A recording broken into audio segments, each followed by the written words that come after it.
Coming up in this month's LISD podcast, Superintendent Dr. Lori Rapp and Board President Tracy Miller tackle some challenging subjects along with some insight of what lies ahead for LISD. The LISD podcast number 7 starts right now.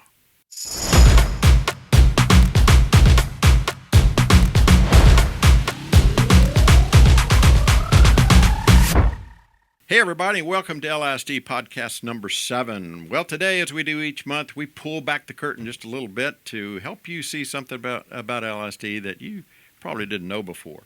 And today, we have two people. I can't think of any better people right now to talk about these issues that we're going to talk about. We have our superintendent, Dr. Lori Rapp, and we have Tracy Miller, our board president. So before we get started, I'd like to introduce you to two of our new sponsors today. We have the Hart Realty team, and we have BOE Texas, and you'll hear more from them in just a few minutes. So let's get right to it. You guys ready? Ready. All right, here we go. School funding, a great topic to start with. You know, all the public schools, we're all in the same boat together. We're facing some real challenges concerning funding. So what would you say, we have the state legislative sessions coming up. What's the number one focus that you guys have and that we have going into these sessions? Yeah, Bill, thank you so much for having us today. We appreciate the opportunity to talk about what's going to be upcoming with the legislative session and advocating for our public schools. And I would speak first to our advocacy around the basic allotment. One of the things that we know is that inflation is at an all-time high, and the basic allotment that we get per student is one of the key pieces of funding that our district receives. And our simple request of the legislature is they just consider raising that basic allotment in line with inflation. We know ultimately as fuel costs increase, cost of insurance for our buildings, which is not something people tend to think about, increased. And then, of course, the cost of providing services to students has increased. Cost of pay has increased, and I hope we're able to get into that in a little bit about salary increases for staff. So our request is, we realize it's too big to think about overhauling the entire financial system. That's not what we're asking. We're just simply saying, could they, when they get into session, ensure that they raise that basic allotment that school districts get per student? So, everybody talks about it. It's been on the news a lot, and the state projection about this great big surplus, 27 billion with Yes, a B, billion that's right. dollars. So, most people would say, well, problem solved, right? I mean, that we're going to get a lot of that, and that's going to go to education. So what do you think, Mr. Miller? Yeah, I think, thank you, Bill, for the question. A number of sessions ago, we had a $9 billion surplus, and a lot of promises were made around education reform, school finance reform. Up until then, the last time education had been transformed or reformed in Texas was 1984, and that was the divestiture of AT&T. So here we're now on a $27 billion surplus, and a lot of promises being made of how the legislature is going to take care of teachers, how they're going to reduce property value responsibilities on taxpayers and the burden on taxpayers. And at the end of the day, we'll see what happens. The history shows that education doesn't generally benefit from those surpluses. There are many other things that have encumbered those funds, and so we're very hopeful that, in fact, this year it will turn into something that's beneficial for ISDs, including, like Dr. Rapp said, the basic allotment. But there are other things that come along with the thing when the state puts something requires of us to do something, right? They're going to give us some money. A lot of times they ask us to do things they don't give us money for, a lot of unfunded mandates. And what that's created, and parents have seen during COVID, is an increased amount of responsibility on teachers to do things that they don't have the capacity to fulfill during the week or during their days. These are things that have House bill or Senate bills attached to them, or some mandate from the commissioner, and we're required to educate kids on things. Some things that parents have some discomfort in, but they're required by law. And so it's a complicated mix of what kind of funding and what kind of responsibilities come with that funding going forward. Wow, that's awesome, and that's something, ladies and gentlemen, you're not going to hear any place else but right here. That's some really good stuff. Dr. Rapp, anything I follow up think with that? Mr. Miller likes to talk about, and it's an important point, that when raises were passed for teachers, that was a year of a surplus, I believe, and we were given $300,000 in Lewisville ISD for raises for staff. And actually, or 6,500 staff members. Exactly. Yeah. And so there was not a windfall to districts, and our school board still in that year committed millions of dollars of raises. Mr. Miller, you want to speak to just that commitment of the school board to do what the legislature intended, even though the funding was not provided? Yeah, that legislative session, there was a lot of talk by the governor and the lieutenant governor, and the lieutenant governor essentially is the president of the Senate, and by the Speaker of the House, that they were going to increase classroom salaries to over $100,000. As a matter of fact, I was there on PTA days and saw the lieutenant governor take a picture with an advocacy group between the chambers, and he turned around and said, and we're going to get six-figure salaries for teachers.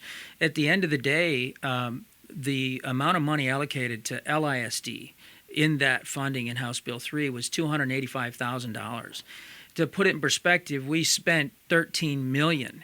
So you can imagine, after that first budget meeting, the first call I made was to one of our state reps, and I was quickly on the phone with the head of the education committee the next day, and we were having a conversation where they really thought that the amount of money allocated in the formula to ISDs like us was much more significant than it was. Now, one of the intentions of the legislature at that time was to take care of tenured teachers. So we actually built a model that said teachers that were, I think, were 20 plus would get a higher percentage than teachers in other job bands or tenure. And we honored essentially what the legislature intended to do, to go back to the legislature and say, hey, this is what you intended. We created a framework to support that, and then we funded it at a substantial level beyond what was allocated to us. Wow. So 20 plus. So that 20 plus years of service within LISD. Wow. That's wow. right. That's awesome.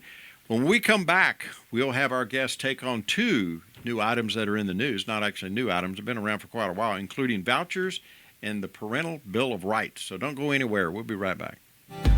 Well, we'd like to welcome Ashley Hart, owner of Hart Realty Team, as one of our awesome sponsors to the LISD podcast. Ashley launched her real estate career as a consultant for Chip and Joanna Gaines at Magnolia Realty. It was there that she learned that home isn't just a handful of walls. It's the very place where you become who you were made to be. After many successful years in the industry, Ashley now runs the Hart Realty Team, where she leads agents through exciting client transitions, creating unforgettable experiences every step of the way. The Hart Realty Team, brokered by Keller Williams, provides the highest level of professional home services where client rapport is paramount across every stage of the transaction. Ashley has a saying, if we aren't friends by the end of this deal, then I've done something wrong.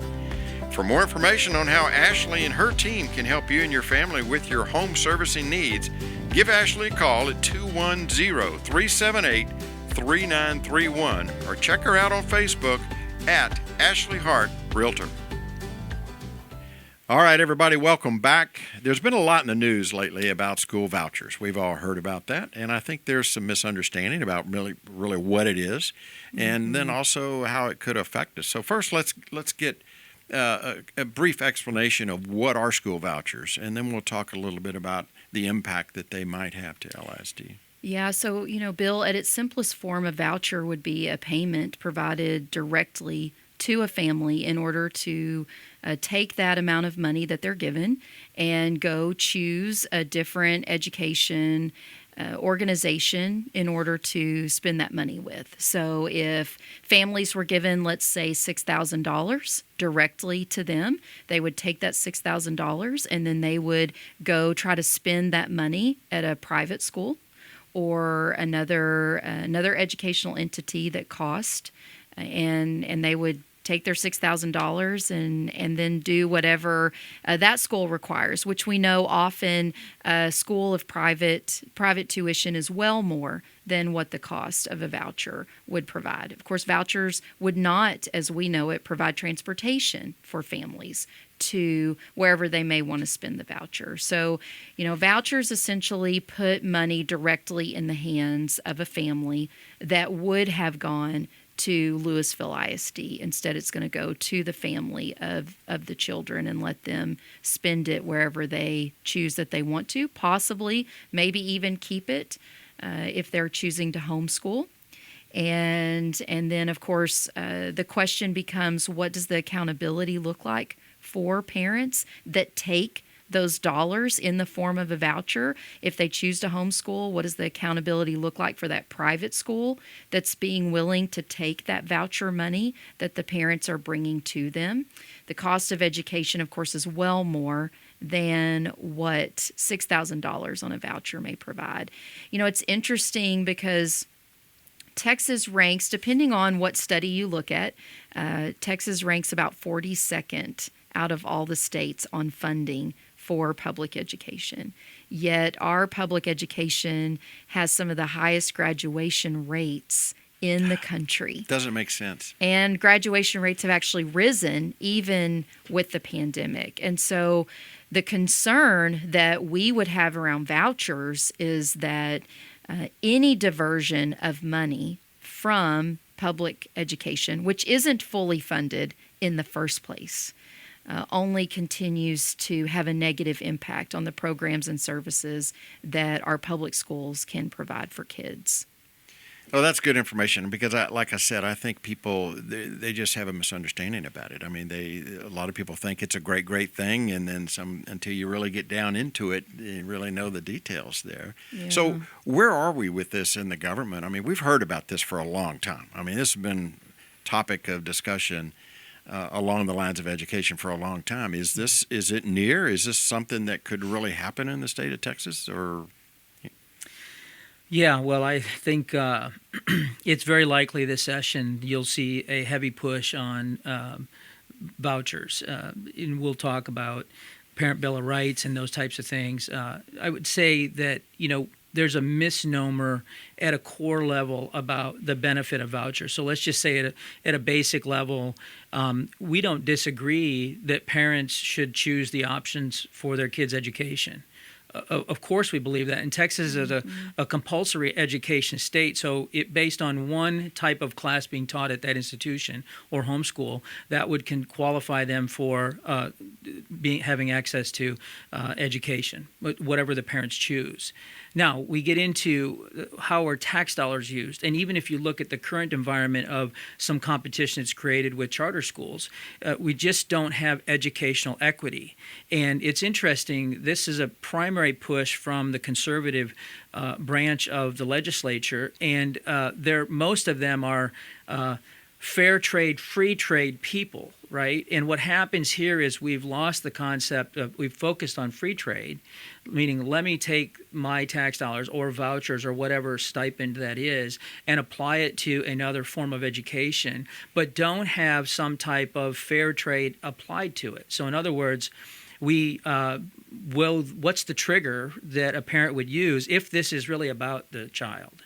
What is the trigger that would be used for the parent to receive the vouchers? Now, what is it then on the receiving side, the institution side, where they would receive the vouchers instead of them going to public schools or charters? What responsibilities do they have? Do they have reporting responsibilities back to the state? Do they have to track data on the students? Do they have to provide transportation? Do they provide special ed services, English language services, food services, those types of things? And you don't have that type of educational equity within charter schools, let alone now saying I can send money to a private school or other option. And generally speaking, by the way, the homeschooling movement is not an advocate of this. Why? The reason is that they're concerned that there would be some type of stipulation tied to it. Now, the Senate has generally passed their bill without any ties, back to any performance related to the money. The houses generally, because they represent a lot of rural districts, has been where the vouchers have been killed. But you see a very strong push, especially amongst the right, to have vouchers supported in the legislature. And so I would say, I'll speak for myself, not everybody on the board, but I think that, again, we at a core want parents to be able to choose an option that's best for their kids. Of course we do.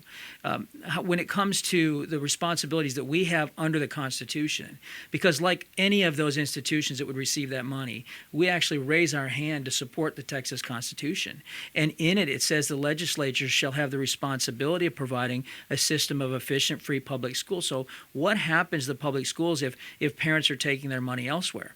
If they take their money elsewhere, that's fine, as long as they're held to the same standards that we are. And so we get measured against a free trade model, but not a fair trade model. And I think that's what will be up for discussion in the legislature. And I think it'll be one of the bigger discussions as it relates to education in this session.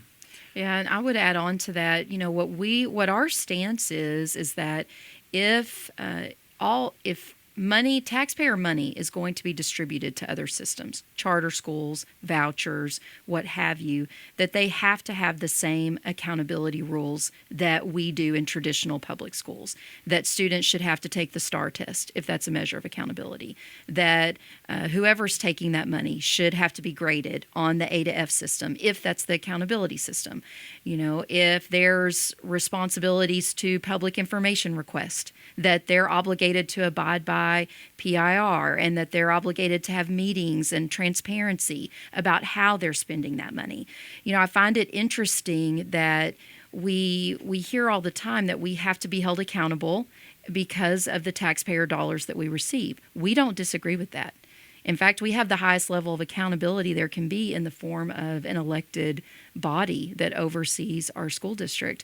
But what I would say is that we need accountability for all the systems that get put into place. There's a hefty amount of taxpayer dollars that go to higher education institutions. University of Texas, Texas Tech, Texas A&M. They don't have the same level of accountability that K-12 education has. Right. For some reason, we have laser-focused accountability on the pre-K-12 education sector, which we're happy to have accountability. But what we are advocating for is that wherever money goes that provides a pre-K-12 education, they have to play by the same rules as traditional public schools. So if I hear you right, let's take the homeschooling, for example. So if there's a voucher situation and they decide to pull out of LSD, let's say, or pull out of public education and go to a homeschooling environment, currently, is there a federal mandate or any kind of mandate that holds them accountable for the education level that they get being homeschooled? There's no accountability to any level of outcomes. Okay. And we know that obviously within LSD, they're going to get the very best education that's possible, obviously, right, where that money is being spent. Yeah. And so I would add too that I think stories are important, right? So if we say that a single mom there's some trigger in an elementary and a middle school, and a mom has kids in elementary and middle, maybe the elementary school child has some type of dyslexia or MTA, special needs. The middle schooler's in orchestra, and maybe they've got a high schooler in football. And the mom is working a job, and the option given to that mom is to homeschool the kids and get $6,000 per kid. So now let's look at a private institution that would provide some of those services. The mother has to get them there, provide food services, because the U.S. government provides free and subsidized lunches. A lot of these institutions, private schools, don't provide the services that we're required from a special ed perspective or social emotional perspective, or even character ed standards that we're required to teach that have become somewhat controversial in the last year. And so now the mom has to get the 3 kids to those events and to pay extra money for booster club fees and things that we would provide as a matter of equity for all of our students. And so if you play those stories out, the question is, what's the benefit, right? And then you say, well, within LISD, if a school is underperforming, if that's a trigger, and by the way, the measure used by the state would probably be STAR, which everybody, regardless of where their kids go to school, agrees that STAR is a bad system. If you say to a Coram Deo or a Liberty Christian parent, they say they want vouchers, and you say, do you want to take the STAR test? I mean, aggressively, they'll say, no, well, neither do we. We don't want to have our kids take the STAR test. Yet it is a fundamental measure of accountability. And so the actual benefit, when in LISD, you can transfer your kid to almost any school you want. And we're increasing the full immersion programs or enrichment programs. We're increasing STEM academies. If you want to transfer your kid to an adjacent school district because they provide a better service, or if you're in an adjacent school district, you want them to get. So there's school choice within much of a denser Texas, maybe not in rural Texas. There is school choice. And so the solution that's being applied universally by what I think will be the House and the Senate is not well thought out, in my opinion, as it relates to ultimate consequence, and that is accountability. And so they ask for accountability in everything else. Property tax assessments, schools, roads, sales tax usage, right, et cetera. And yet there was one where they're going to say, we may not have any accountability required tied to it. And I think that's an unreasonable and unfair thing to do. Well, I'm sorry. Go ahead. Well, one final thing I'll just add on to that. Expectation of common rules. Of course, we absolutely do not teach the Common Core state standards. And my question would be, if a voucher system's put into place, will there be a prohibition on the entities that are taking that voucher money to ensure they too are not teaching the Common Core state standards? There was a bill passed in the last legislative session to address how classrooms address instruction regarding race and social justice issues. Will people who take voucher money also have those same laws and rules applied to them as well? Boy, one thing is for absolute sure, it's not as simple as a lot of people may think, that the people that are really pushing vouchers, it seems to be that, well, if they don't like one particular thing that's going on in their school, then we need to have choice to go anywhere else we have, which I guess fundamentally is true, but at the same time, there's so much else. Look at this facility that we're in.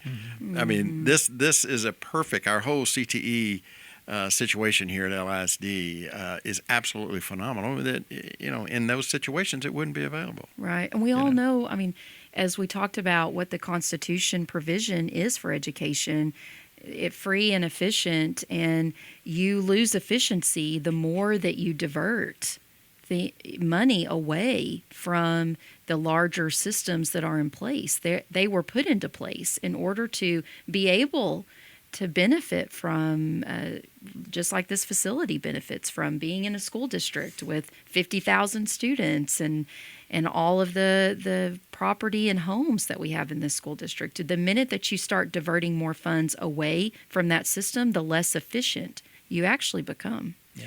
Is there any one place that our viewers and listeners could go to for more information on this, pros and cons of everything? Basically, is there any particular thing? I would say our legislative priorities that we put on the school district website are a great place to start, just in very simple language about the stance of our school board and what we'll be advocating for in the upcoming legislative session. Okay, so I know. Oh, go ahead. Well, I was just going to add a thought. Two things. One is, remember, there's a certain amount of money that comes from a Fed level based on free and subsidized lunches. These are title dollars that the solution to that, if you're going to take your backpack full of cash, so to speak, and go someplace else, that's state money. That's not federal money. So some of the services that are very important, especially in lower socioeconomic schools, is not taken into consideration in the holistic picture of providing for a student. And I think we all would agree that we need to look at that. The other thing is CTE as an example. So we hear a lot nowadays around, we just need to be teaching reading, writing, and arithmetic. And of course we need to be teaching that. But most employers are not going to look at your grades in English and math and science and say, well, okay, I'm going to take you into, or universities, by the way.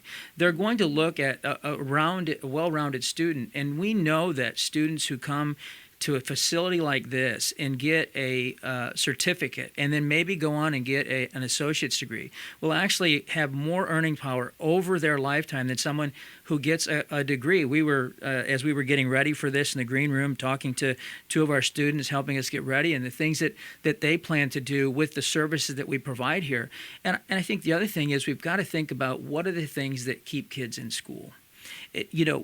Sometimes it's athletics, sometimes it's fine arts, sometimes it's cosmetology, sometimes it's electrical or CSI class here. There's a lot of things here that keep kids in school and then inspire them, because if they're at an age in high school where they're really thinking through what do they want to do, where they're starting to form a plan. And I think that there's just this general sense that this creates educational freedom. Right, the educational freedom is the answer. It has to be. It could be if we got the same freedoms that everybody else did. And all we're saying is that there needs to be some level of parity for the benefit of the students, some level of accountability to show that we get measured on kids that are on grade level in third grade, or we know that at least, scientifically or whatever, that if a kid is on grade level in third grade in reading and math, or showing 6 months of progress, that they have a better likelihood to be successful. And so we're measured on that, right? We have a community-based accountability system that the community is involved with, that your tax dollars that come into us actually go to having a system set up that includes the community in how we're accountable with the use of those resources. And so it's really a significant amount of accountability that we have, and we're just saying, let's all play by the same rules, if that's what the plan is. Very well said. Really well said. So along kind of the same lines as far as challenging topics, the Parental Bill of Rights. That's another trending item that's been in the news a lot lately, and something I think that also has some misunderstanding in what this is all about. Everybody seems to have a different opinion on that. So can we kind of briefly do the same thing, kind of explain what that is, and then where it is currently, and does that have any impact, or how can that impact LSD? Yeah, so, I think one of the misconceptions right now, there actually is already a Parental Bill of Rights in the Texas Education Code, Chapter 26, and that can be found online. Been around for a long time. Been around for a long time. In fact, it has numerous elements to it. One of the things that I made a note of that's already in there is access to teaching materials. We already have the ability for our parents to ask to see any of the materials, to preview materials, to opt their child out of lessons, to ask for an alternative assignment. Our principals and our teachers work with parents all the time regarding questions and concerns that they may have. And where can that information be found? That information about the Texas Education Code can be found online with the legislature. All you have to do actually is just Google Texas Education Code Chapter 26, and the whole entire current Parental Bill of Rights will be there. And it already spells out access to the academic programs, access to student record, access to public information. As we mentioned earlier, we have a robust system by which people can access public information requests, and we have ways for people to submit online that we're a governmental entity, right? And so all of those things apply. A process for complaints. That's one of the things that I hear right now in this renewed conversation, if you will, around Parental Bill of Rights. We already have a robust process we work with parents all the time. Start with your principal, start with your classroom teacher, share what your concerns are. What questions do you have? It's interesting that there seems to be a need right now that parents need to have a right to resolve their complaints, they already have that. They have a right to be able to come all the way to the school board. We have a robust process in place should a more formal procedure need to take place regarding complaints. So I would encourage all of our listeners to understand that parents are the decision maker for their child. What we cannot have are parents making decisions for other people's children. And we will absolutely work with a parent. What kind of classes do they want their child to have? We've got all these choices that we've been talking about. Parents should drive. What type of courses and programs is my child going to take in high school? That should be a family decision. That decision to have access to materials for your child absolutely already exists. Well, that's good information too, because there have been a couple of unfortunate situations across the country that have happened. I think that have brought this to the forefront for a lot of people, and then it goes off in all kind of different directions. I guess like it never existed, but as you're saying, it's been there for a long time. That's right, and I think what happens is the national narrative, to your point, gets put on top of what we have in Texas. And we have to be careful to be sure that we research our state and what we already have, and locally what we already have. Well, we have the best schools in Texas. You know that, Yes, right? So I there's absolutely. good reason Somebody for came that. up with that website. Yeah, too. I don't know. Smart guy. It was a good idea. I'm not sure where that came from. I would add to what Dr. Rapp said, and I think it's, again, often people who are criticizing the system, whether it's LISD or public schools in Texas, refuse to sit down and have a conversation about it. And, I've tried to be very available with people. I always get a response from me. If you think we're teaching that, let's sit down and have a conversation. I know Dr. Rapp does the same. Yes. Some of that we've done together, some of it separately. And so what's interesting is that most of the people that continue to press the issue have never sat down with us to have a conversation, just like Parents' Bill of Rights. Parents' Bill of Rights got a lot of attention when Glenn Youngkin was elected governor in Virginia. And this summer, as Dr. Rapp knows, I got an opportunity to go speak on a panel with Scott Rasmussen, the Secretary of Education for Virginia. Now, the person that was to come in to fix the things that the other party was saying was not the parents' responsibility. And then, of course, we know that in Arizona they approved vouchers. And so we had a person running for school board in the Scottsdale Unified School District.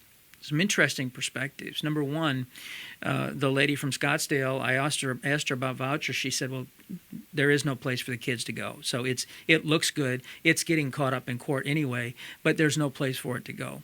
The Secretary of Education from the Commonwealth, very interesting, because she was pressed very hard on vouchers being the solution to a lot of this, right? So parents should have these rights. And so, again, we would say they have those rights, and we invite them in, not to just come and speak at a board meeting, which they're welcome to do, but sit and engage us and have a conversation about their concerns and let us share with them what we're obligated to by law, but how we're actually doing things. And, most of the time when parents do come in and sit down with us, they have an epiphany that, well, I didn't understand that. I didn't know I have access to that. And the reason they didn't think or know that is the national narrative. So interestingly, in Virginia, which got a lot of attention, when the commissioner of the Commonwealth of Education of the Commonwealth is asked, are you going to implement vouchers? She said, listen, there's a lot to do to increase the standard of education in the Commonwealth. That is not the priority. And so, again, it's this balance of people saying that the answer needs to be, I take my money with me and I have some parent bill of rights that give me some form of access that's already granted in our state. And we're talking about our state. We're not talking about Chicago Public Schools or LA Unified School District. We're talking about in Texas, in LISD, which is what we've been given charge over. Right. Wow. Well, I know we need to probably, no pun intended, wrap this portion of this up.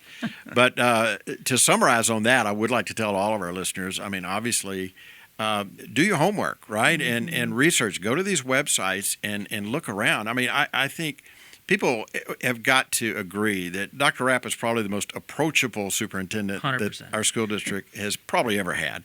And from my perspective, our entire board's that way. So take advantage of that. Go out and contact these people and go online, do your homework, and find out about this, because like as Dr. Rapp said, some of this stuff's been around and on the books for a long time. Okay, quick question about COVID. Hopefully that's behind us. Hopefully we don't have to worry about it anymore, but you never know. I know it's always good to prepare for whatever the next, so-called emergency could come down the road. Is the state doing anything about, along those lines of keeping us safe? I think we definitely are concerned about the ESSER money that we've been using. Of course, that came from the federal government passed through to us from the state, and we know that that's been providing a lot of the resources we have when it comes to the mental health of our students, and it's been also funding some of the unfunded mandates that came from the state as well in regards to House Bill 4545 and closing some gaps of learning. And then, of course, I talk all the time about you can't have learning loss when you never got to learn it in the first place. You've had interruptions to learning that will take some time to close. But as far as safety goes, I know, Mr. Miller, we have concerns around the safety allotment. So you want to talk a little bit about your thoughts on that? Yeah, so we get about $10 per student for safety and security. We have spent this year, we'll spend $3 million more than we receive from the state.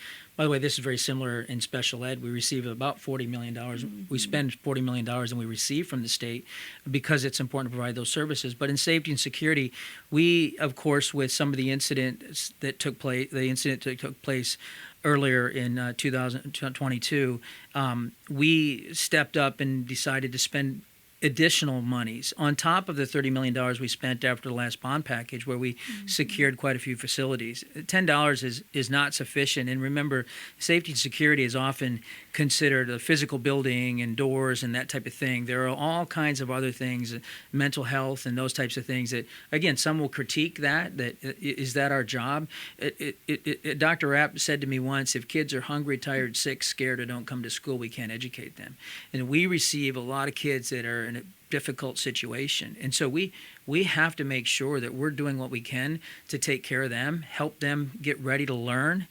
Most people have heard Dr. Rapp's story along this lines. And really, from a physical infrastructure perspective, we're going to continue as a board to do what we can to make sure that, we're not a porous organization, but that we really identify ways to keep our staff and students safe. I'm proud of the work that we've done. A lot of it's not known to people because we, by law, are allowed to have those discussions. We do have a safety and security committee that is required by legislation. I'm on that. Ms. Lasanne's on that. And Matt Garrett runs that. And so we're really proud of that. I would say, Dr. Rapp wouldn't tell you this, but even in the situation with the school in South Texas, the interim superintendent was the same interim superintendent that we had. And we're very proud of having him, and he's reached out to Dr. Rapp and our communications team and our safety and security team to say, hey, can you come and maybe shed some light on how to address some of these things? And I think we should take great pride because we have great pride in Mr. Patterson. He did a great job for us. As remember, this is part of the result of that, and we're very proud of the leadership that Dr. Rapp has provided. And so a lot of these things, keeping this organized is very difficult. And she's very good at it. She's a math teacher and very organized and structured and very, proactive in us addressing these things. And so we couldn't be prouder of the hire that we made. We think we've had a great start to the year. We've got a lot to do with the legislature coming up. We've got a lot to do within our own schools, and we're excited about what's ready coming for the next 9 weeks, I think, is what we've got next. So we're looking forward to it. All right. Well, great. Thank you very much for that one. Now, coming up, you're not going to want to miss this, because coming up next, we might hear some good news about your taxes and also some information about the new LISD budget. So we'll be right back. Don't go away. BOE Texas got us alone. Hello, this is Sean and Marcus with Bank of England Mortgage, coming to you on your LISD podcast series. That's right, LISD family, we're here for you and give all outlets for anything involving mortgages. If you're looking to buy, If you're looking to refinance, or you want to like get coached on how to buy a house, down payment assistance. Where do we start? There's a lot of information that we can give you and point you in the right direction. That's Plus, right. We've got your own page located on our website at boetexas.com/LISD. That's right. And that picks up all of the specialty programs that we can offer for all LISD staff and family. So reach out to us. Let us know what we can do. We're here to help. Signing off, it's Sean and Marcus. Don't get confused. He went to Marcus and his name's Marcus. boetexas.com/LISD. We call BOE Texas, 'cause BOE Texas gets us. So now we want to spend just a few minutes talking about something that everybody wants to know, and that's their taxes. With the world situation and inflation and everything that's going on, are we going to continue to see our taxes going up? Well, taxes for school districts are predominantly a levy of taxes against the valuation of your properties on a per 100 value at a residential level. After House Bill 3, there was a compression of a tax rate. We were at about $1.04 for our general operations, and that was compressed. What's interesting is LISD made no moves to increase the rate before the legislature made a move to compress it. Most districts around the state, where they could, did a tax ratification election, moved from their $1.04 to $1.13, so they put themselves in a stronger position to actually tax the taxpayers at a higher level, even though optically it looks like the tax rate went down from that perspective. The issue here is, for us, two things. One, the valuations are skyrocketing. This is a very popular place to live in. We know that we've been working very closely with the Denton Central Appraisal District. LISD has been a leader in some of the changes there, and we're proud of that. But we lowered the tax rate this year a bit. And we're proud of that. That does not mean that your taxes went down. This is an important distinction as a matter of transparency and truth in taxation. We set the tax rate. This is a constitutional requirement. This is how the legislature gets to. It shall be the duty of the legislature. They do that primarily through the means of us taxing our citizens. We can tax on two things. One is the general maintenance and operations. That rate changes a little bit in the last couple of years based on a compression value. The debt service is a little bit different. How we fund capital. If you're a business person, you understand CapEx and OpEx. How we build facilities like this. How we upgrade facilities that are aging, that type of thing. We do that through a different tax rate. And so we've been very much done a better job of that tax rate than we thought. We were much lower than we ever anticipated and what the voters agreed to. We've kept that low. But the tax bill itself is going up. And that is a function of the legislature within a certain means of recapture. And you may have a question around that, but in recapture, they're taking about $54 million of our money. So if you look at this over the last 2 or 3 years, our CFO has analyzed it. We actually have received no benefit from the increase in tax collection from an ISD perspective within LISD. We've sent most of that back to the state, so the state has been the benefactor of that. The state continues to talk about property value reform. We'll see if they do that in this legislature. But to one of your earlier questions, they have $27 billion. One of the ways for them to take care of that is Dr. Rapp's answer, the basic allotment. And that would take some pressure off from a taxation perspective. The community cannot continue to take this pressure on taxation. But I just want people to understand, LISD has not been a benefactor of this increased kind of outrageous valuations that are taking place. We have to send the money back to the state, and the state parcels that back out to poorer districts. So will we see any additional tax decrease? Probably in some rates. In total tax payments, I think we'd be naive and misrepresented if we said that would happen, unless we have a great legislative session. And we all hope for that, right? Yeah. We all hope for that. And that's a great segue right into the budget. So just a couple of brief questions about the budget. And you mentioned recapture, the dreaded word recapture. With everything else going on and with the lack of funding and the problems that we're having with funding and of course recapture, how does this impact the bottom line for LSD and the budget going forward? Yeah, this last year, or for this school year, the board passed $13.9 million worth in raises. And I use that as an example because, as Mr. Miller shared, they also are having to account for a $54 million recapture payment. And what that means is $54 million. $54 million. Meaning right off the top, Just- whatever monies are there, go That's back right. to the state. That's right. And honestly, some of that money is sitting in that $27 billion surplus because not all of it gets redistributed back out to lower property tax wealthy school districts. It should. That's how the system is built. That is not in actuality what's happening. And I think that as that recapture payment goes up, so if we paid roughly $32 million in recapture last school year, and now we're going to pay $54 million, then that impacts the board's ability to pass additional raises for staff. We would like to keep up with the cost of living. At $54 million of our budget going back to the state of Texas, that's an insurmountable challenge.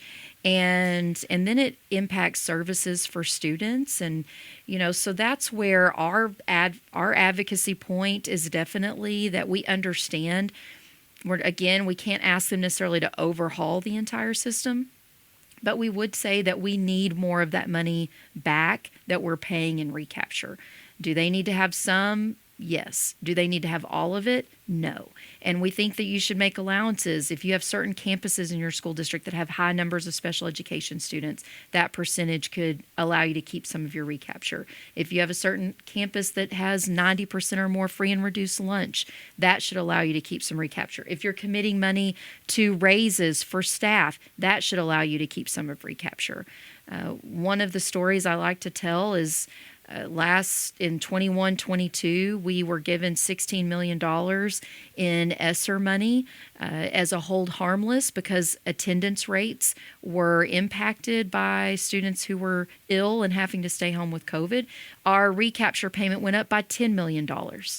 So we didn't realize $16 million to the LISD budget. We realized $6 million, and the board passed more than that in raises to teachers. So our board continues to do what's right for students and staff, but we cannot sustain those large recapture I was just payments. going to say, it's got to be deflating. As a former business owner myself, you work hard all year, you do the right things, you're good stewards of the money, and in our case, good stewards of the tax money. That's and right. then, everything's going fine, but there's something that's totally out of our control that takes right off the bottom line that you got to send out. It's That's got to right. be. Yeah. If you're a school district that has kept a low tax rate, which our school board has, and they've lowered the tax rate by 18 cents since 2018-19. And again, to Mr. Miller's point, while people are paying more in property taxes, that's not because of the tax rate, right? If you're a school district who has done all of those things, you should get to keep more of that recapture payment. You kept the tax rate low. You did not go out to the voters. You did not ask for the voters to approve a higher tax rate. We have historically had one of the lowest tax rate for our size of district, even pre-compression with the House bill. And so I think those kind of things should take into account recapture payments. And there are many districts right now in November going out for a tax ratification election, asking their voters to increase their tax rate. We understand why. In Lewisville ISD, we have not done that and are still having these large payments we're having to send back. Is there anything that our listeners, once again, as we said earlier, can do? Call their state representative, their congressman, write letters or whatever along those lines. Mm-hmm. Can y'all address that and who they need to do it to so the LISD extended family out there can help with this? Yeah, I think that anything that our community can do and we're all about community engagement, right? To reach out to the legislature. Now, during this early voting period, and from November till they show up in Austin and start, establishing the budget under SB 1, and as they work through that this is the time to put a full court press on them as it relates to the things that are important to public education. The other thing is we don't just sit here and say, give us more money. We've put together a budget advisory committee that Dr. Rogers established a couple years ago. I think they meet on a quarterly basis. Dr. Rapp will have the same. We've invited people in to critique our budget. We've had plenty of outside services, audit firms, etc., take a look at how we do things. The bond markets evaluate us based on our financials. And it's interesting, in 9 years now as a trustee, usually when people get their tax payments, we start to get emails about, our taxes are too high, you guys are spending too much money, or even in kind of the current, situation around vouchers and parental choice, people are saying that, we're not responsible in spending our money. What I can tell you is, and I offer to speak to everybody, 100% of the people that have complained to me about the budget have never met to sit down and walk through the budget and say, show us where we can save money. There'll be general broad categories. Well, you shouldn't offer football. Okay, so we shouldn't offer football. You strong schools, strong communities. So you take some of those services away, people aren't going to move in, your property values are going to tank. And so it's this delicate balance that we have, but we're not sitting here saying, just give us more money. Mm-hmm. We're saying, don't tell us that we have to spend a bunch of money that you're not going to give us money for. Those are unfunded mandates. Mm-hmm. And we'll continue to invite the community in, business leaders, CFOs, bankers, you name it, to look at how we're spending our money and see if they've got some ideas and best practices of how we can do, some of the things that happen in the business world. I think that's a great, that's very well said. And I think that's even more reason why people need to reach out to you guys and to see and to actually do their homework and find out what's really going on. And hopefully that's what this is all about, is we pull the curtain back a little bit to let you guys listen to some things that normally you're not going to know, but we're glad that... one of the things I would just share, and I shared this the other day when I had an opportunity to speak to the Metro Crest Chamber, we're one of the largest businesses in Denton County. And our ability to employ staff is an economic engine for our county. And from bus drivers to child nutrition to teachers to aides, at over 6,800 staff, we provide a livable wage to many people that then go out and also spend money in our community. But with that, we spend around 2% on administration. And a common misconception from people that want to criticize school district budgets is, they are spending way too much money on administration. You spend 2%. The majority of our money goes right out to the schools, right? As a business, we have to have a payroll department. We have to have a technology department. We have to have a business office. All of those things that we are running a business. We are one of the largest businesses, and as such, you incur some business expense with that. And I think people are often misinformed and don't treat the education sector with a business mentality, when that is absolutely what we are, and we are doing a great job of keeping those costs very low. Yeah, once again, as a former business owner, I would have loved to only had to pay 2% for administration. Well, and it's interesting. I think it's a great point about comparing us to the business world. Yeah, it is a business. If you build a pricing model for a large opportunity with a client, and you have built within that model a corporate allocation, right? Everybody has it. It's an overhead number, and you can get 2 to 4% in a corporate world or a small business world.